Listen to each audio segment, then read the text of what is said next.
Hey, what's up, everybody? It's Charles, and welcome you guys to another episode of the Dreamerspro Show, where we cover everything from sports, hot topics, classic debates, entertainment, and when we give you guys a fresh perspective on things and how we see them. And today, we have a pretty serious episode for you guys here today that we want you guys to stick around for. So just go ahead and make sure you like the video and subscribe to the channel if you haven't already. Now, as y'all know, there was a viral moment last week, at the end of last week, I believe, between Stephen A. Smith and Malika Andrews on ESPN First Take.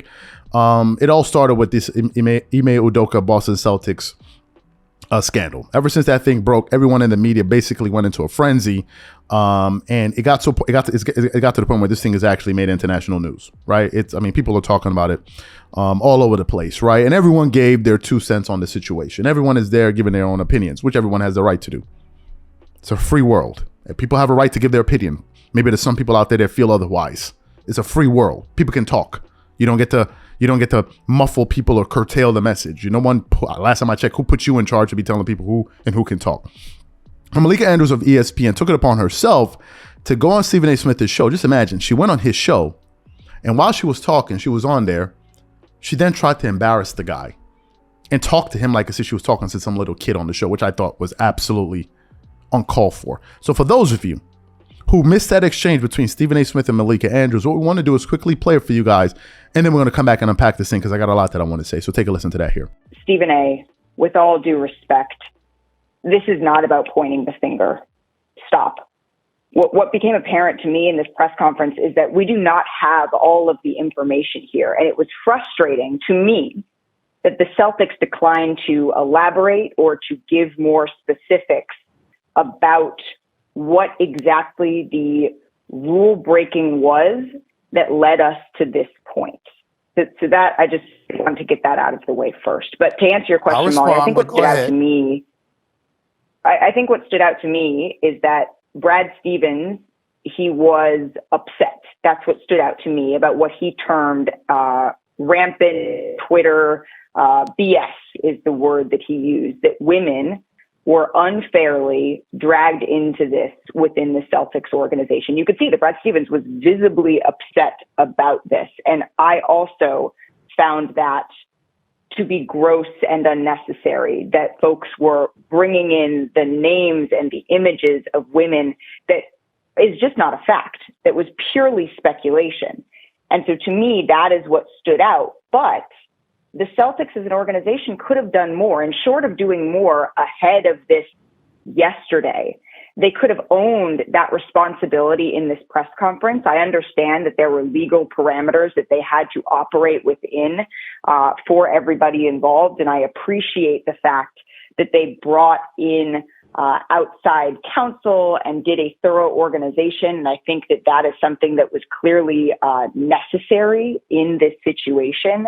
But the fact that it was able to go on all day, the fact that we are sitting here debating whether somebody else should have been suspended or not, we are not here, Stephen A., to further blame women.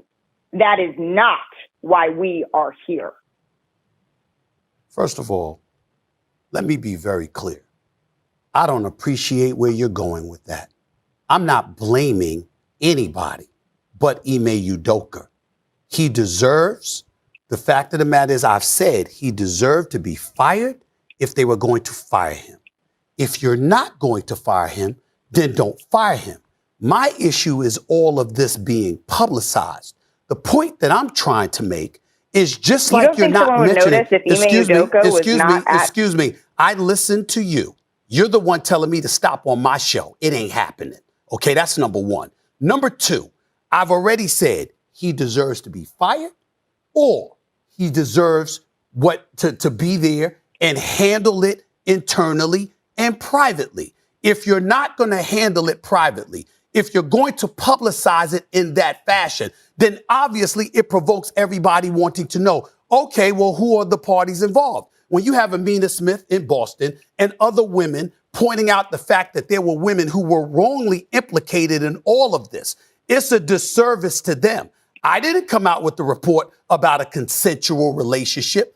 I didn't come out with the report ahead of time leaking that they were going to suspend him for the year. They did that. And my point is, considering how pervasive this kind of stuff has existed in professional sports for many years. My whole point is that, make sure that you handle it in the same fashion it has always been handled. So you heard that there.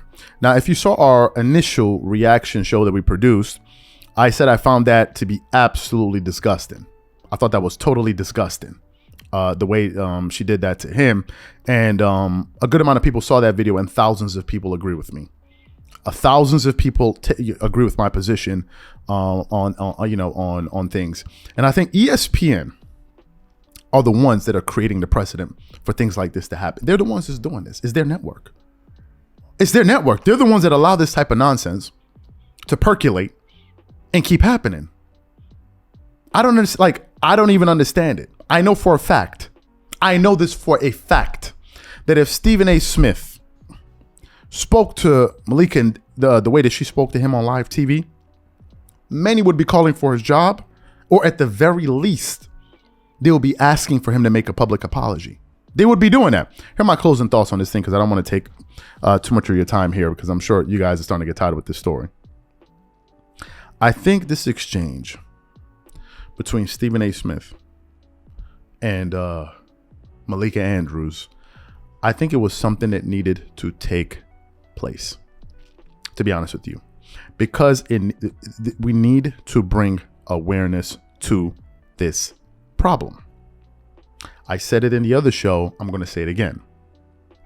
People deserved to be respected, no matter their gender.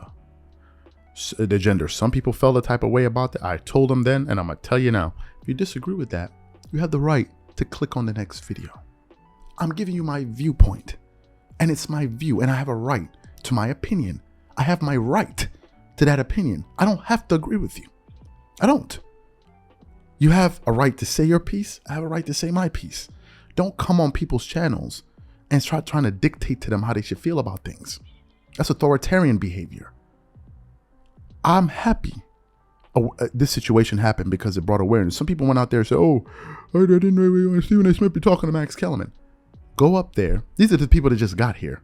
Go look through the videos that we produced. The evidence is there. As my uncle used to say, liars have no proof. The evidence is on the channel. For months, I spoke about how I didn't like the way Stephen A. Smith was talking to Max Kellerman. I'm being consistent here. I called him out then. And I'm calling out the way Malika Andrews spoke to Stephen A. Smith there. I'm not being a hypocrite.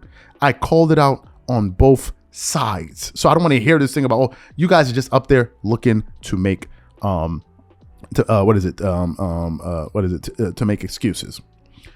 Malika, for whatever reason, purposefully misrepresented his position on the matter, and it's the reason he said, I don't appreciate where you are going with this. That is the reason he said that, and I think that it was dangerous, and I think ESPN should try to make sure that things like this don't happen. I think they should try to make sure that things like this don't continue to reoccur. If they don't want drama surrounding the network, they should try their best to try to curtail this type of thing. Because I don't see what's wrong with what Stephen A. Smith said. All he said was, if you're going to fire him, fire him. But if you're not going to fire him, keep it in-house. That was his only point. I think she went too far in this instant. And let me say one last thing. Some gentleman left this in the comment section, and I don't know what he was trying to accomplish with this statement. I found it to be very dangerous, so I want to address it quickly. Somebody said, oh, you need to get rid of your toxic masculinity and misogyny and all of this stuff. Listen to me. Let me make it clear to you. I'm a married man. Work my tail off 6 days a week. I take care of my wife. I take care of my mom. I take care of my sister. The foremost women in my life. A toxic man that doesn't do that. I take care of the women in my life.